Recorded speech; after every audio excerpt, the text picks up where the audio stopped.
Hey, everybody, welcome to a special episode of What Drives Us. I don't have an episode number, I just have a date. It's Friday, May 20th, 2022. My name is Russell Frost. I am, more or less your host.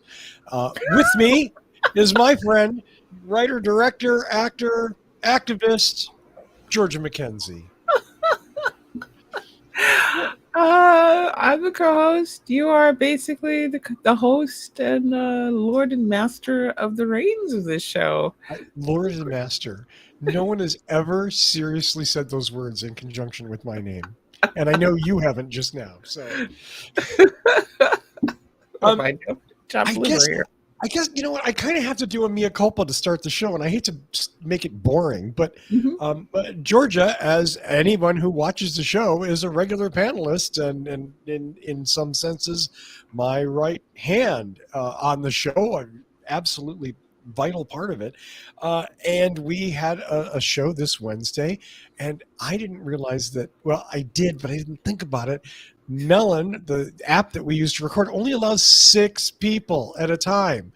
And we had John B on the show, who's not normally on the show, and that was 6. And Georgia tried to log in and couldn't log in. And I thought, oh my God, I'm a I complete showered for this. more than I did, to be honest with you. Literally cleaned, Wow. I had brushed no my idea. teeth and everything. Did I miss like a ball gown and stuff, or No, okay? I'm not gonna. Let's not go crazy here. Not that special.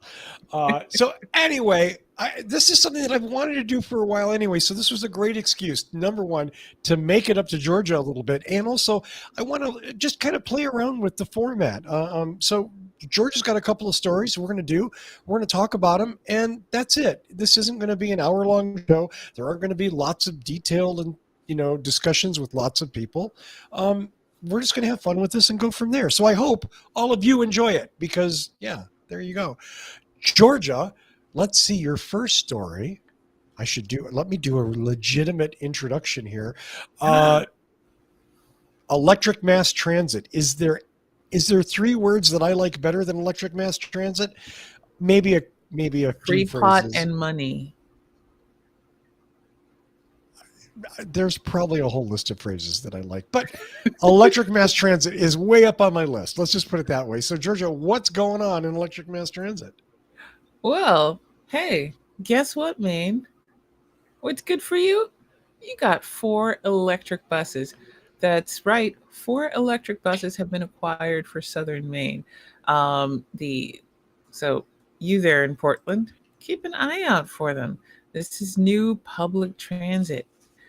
Now, Greater Portland Metro, and my deepest apologies to anybody who lives there. I'm going to mispronounce some part of this name. The Biddeford Saco Old Orchard Beach Transit purchased the electric buses. They are 4 Proterra ZX5 35-foot buses. That sounds hella cool, doesn't it? Sounds like it's got like a turbo or something involved, but I bet it doesn't. Because that would be super cool if it could like raise up on the back wheels, but the man is keeping you Ooh. down. That's right. The man is.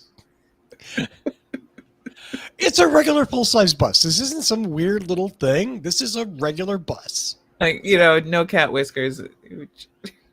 Bunny ears, though. I think it should have bunny ears. And So whiskers and a nose. why not? Now, this is going to be just south of Portland. This is their test. The hope is that it's going to survive the cold weathers first, and that is an issue we got to work out. And they're hoping that it will ultimately replace all 44 fossil fuel powered buses in its fleet. So this is a big one. This is the first great toe dip of Portland into the electric bus pool, and we're really hoping this works out. So Proterra says that its 450 kilowatt model has up to a 240-mile range, depending on weather, varying terrain, driver behavior. I guess we can't have new drag races, frequency of stops en route, and vehicle weight. Now, Proterra will have a new model, which is going to have a boosted battery that will launch in 2023. But hopefully, maybe if this works out pretty well, they'll be able to buy that model. That new model is going to have a power jump from 450 kilowatt hours to 492. Wow. The Proterra's larger bus, the 40-foot Proterra ZX5 Max, will have a 738 kilowatt hour battery option with an estimated range of more than 300 miles. That's not bad. The Rhode Island Public Transportation Transit Authority said that it's experienced problems with its least 40-foot Proterra buses. Hopefully, Proterra will fix that, and we'll have some of these bigger buses available in metropolitan areas and kicking gasoline-powered vehicle butt. But yeah, that's what's good for you, man.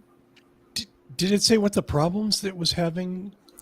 They did not. Were? It could be the buses just don't want to be in Rhode Island. Well, I mean, who does? Hey. Oh, sorry. Get that out. I just lost all of Rhode Island. Oh. All 4 people that live there have just hung up on you. See, you did it too. What? You did value all 4 those people 4 that people. live there. I don't know what Rhode Island does, but I am sure it is a beautiful place. It's gorgeous, magical. I mean, this is a great kind of trial by fire, you know? I mean, you're going to put electric vehicles someplace, put them someplace that is butt ass cold. And that is definitely Maine, New England. This is a great torture test. That's the thing. I wouldn't even say it's not even a trial by fire. It's a trial by ice. That's Trial what by ice. we're going to see how these electrical buses do under the fabled northeaster New England weather. There is nothing quite like a massive snowstorm, especially for anything that is close to or near the water. And I can say that as a former New Yorker who was constantly waiting and praying as a child for lake effect snow to basically shut everything down for about a week. So at most companies, change is incremental. It comes in small percentage gains every year. What we're doing at Proterra is every time we release a new product, the level of change is enormous and ultimately shifts the industry with each new announcement. Let me do that, actually. A big reason to do this project was anyway, I just wanted to show some of the video. Oh, here's them making robots making buses. The EV system in a bus depot. Have you ever tried to back up a bus into a charge spot? It is. By adding a front charge port, it is very we've been able to bring that parking density back to our customers. The ZX5 has greater energy capacity due to battery storage on the roof of the bus. Specific, and that is increasing the range. I don't know. I mean, I suspect it's got to be easier. I don't, right? Did Proterra say, yeah, we'll shave $10,000 off the price if maybe? I mean, it's certainly advertisement on it. And it's certainly good advertising for them. If they can shoot endless hours of video of these buses running around in a real life situation, that's important. That's valuable. I was just going to say, as many hours as I've spent on buses, the idea of a quiet electrical bus that doesn't smell like diesel is so nice. Yeah, I mean, for once, we're going to have quiet electrical buses that will smell of urine, depending on where your municipality is. Hey, I'm an experienced public transportation rider. Yeah, no, I mean, me too. I rode the Muni in San Francisco for years, and even way back in the early 90s when it wasn't good, I did mass transit in Los Angeles, and that's when I learned to appreciate San Francisco. By the way, I want to say hi to Bruce and Anders in the chat room who are here with us. Anders, it's early morning. It's 3 in the morning in Sweden. Wow. And here's Bruce saying he missed you. See, someone missed you, and he did. He commented during the show. Where's Georgia? And I was like, well, I'm a scoundrel. I was in chat. I was actually watching in chat to see what you guys were chit-chatting about. There you go. So I was there in chat. I was there in spirit too. Yeah, making snarky comments that were flowing through your mind. You heard me. It's true. It's true. All right. Well, yeah. Have we beat that one up? We beat it to death. Let's let that go. Next, we have a different kind of electric. It's not mass transit. It's destruction transit, and it is mass destruction, my dear. Yeah, I really, really love this story because everything about it is just wonderful. Georgia, what's going on in Ukraine with electric transit? Well, if you want to know how to take out a Russian tank, but do it sustainably, on your end. How do we make war sustainable? That's a horrible picture. My God. That is such a human concept that I officially declare myself some other species. So, but moving on to the story. You want to take out a Russian tank, but you don't want to burn a lot of gas and be really noisy and stinky? How about a 200-mile range electric bike with N-Law rackets strapped to it? Yes. These scrappy, badass Ukrainians basically are riding around on electric bikes and, blowing up some tanks. This is a Ukrainian electric motorbike company, Delfast. Now, normally they're busy breaking world records or selling them to the police, but now they're really kind of cool little pedal electric bikes that have massive anti-tank weapons strapped to them. Dude, like what? I'm risking sounding like a warmonger here, but I'm gonna risk it because I stand by the Ukrainians defending themselves. And this is a wonderful example of modern asymmetrical warfare. How when you have this huge quote unquote superpower machine that can be defeated by dudes on electric bikes with N-laws. Mm-hmm. I mean, that's wonderful. Well, I'm going to clear up some terminology for our listeners and our current viewers. So an N-law, next generation light anti-armor weapons, designed specifically for one single person to knock out a tank. Okay. And they're supposed to be human portable and usually an infantry weapon. But in this case, it's a hell of a lot easier to take over long distances on the back of an electric bike. And let's face it, considering what I love about this is the way how it takes out the concepts of territory, because a tank requires so much space. It's not as maneuverable as even a light car. And in this case, they're literally running around on a bike, able to go places off-road and circumvent these Russian tanks. And I mean, unlike a lot of, I tell people all the time, people think I'm a pacifist because I'm pretty much opposed to war in general, because usually not a good way to get things done. And it's basically forcing people to come to the table at the end of the day. Wars don't resolve problems. It's the peacemaking afterwards that resolves the problem.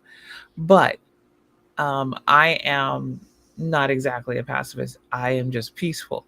There is a role, unfortunately, for violence in achieving safety. And whether or not we like it, that's just how it is. Until humans change, this won't change.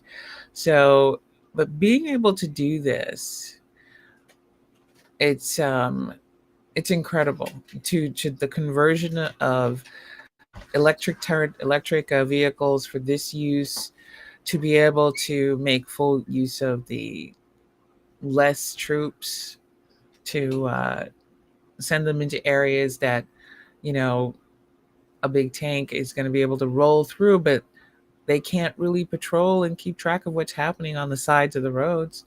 and then you'll be able to get in and get out quickly. So it's not just Delfast, also Elite. And those are very powerful electric motorbikes, and they're used by the sniper teams. They get you into the right position pretty quietly and get you out of there quickly. So there you go. And I, again, Bruce has commented in the chat, and I want to respond and say that I think I won't speak for Georgia. I think she's already eloquently spoken, the way she feels, and I agree. It's definitely the last resort. But that said, I don't know that there was a peaceful way that Ukraine was going to stop this Russian invasion, which has been horrible at every level. I mean, they're actually shipping Ukrainians to like various random parts of Russia to depopulate the country. They had to do something. So I guess all I'm saying is I applaud their ingenuity. I applaud them using different technology. I mean, it's the standard reaction, like, oh, they have tanks, we need bigger tanks. No, what you need are electric motorcycles with MLR rockets on it. That's what you need. Shut their ass down. In a way, what I guess where I'm coming from, or what makes me smile about this, is the idea that you can shut down a tank that's, I don't even know. I have no idea what a tank's worth. But you can shut down a tank with a portable rocket and an electric motorcycle. That makes the tank less effective. It's not as good an investment for a nation to buy, because you can be neutralized by two dudes on an electric bike. Yes. In other words, in fact, what I like about the two dudes on an electric bike, that equipment is not going to be turned into your domestic police force, which is in our country basically a junta. And yes, people are going to be mad at me for saying this, but when you consider the fact that we have almost no recourse in controlling and prosecuting crimes by police officers unless they are so massively egregious that public opinion demands it, and even then it's a difficult process, it is good to not have the tank that is in the war and then turns around and is used domestically. So to me, the electric bike can be brought back into a civil society that's at peace with less repercussions, particularly to the marginalized and the poor in that community, because there's always going to be the friction between the upper class, the middle class, and the lower class. And the role of police in that situation, whether or not we like it, we lose control too quickly because of the way how we misrepresent policing as somehow the role of people who want to do good in the world and therefore have an altruistic, self-sacrificing mentality. These are people just doing a job. A lot of times they get into policing because they like being able to be powerful. It is a great way to have power with less of the discipline and repercussions of military power and military service. And I should know because I have a lot of military friends, and they've been in country, they've been in active war zones, and literally things that our cops do are things that they would never be allowed to do. And if they did do it and were caught doing it, they would be in the break and facing court-martial and jail sentences.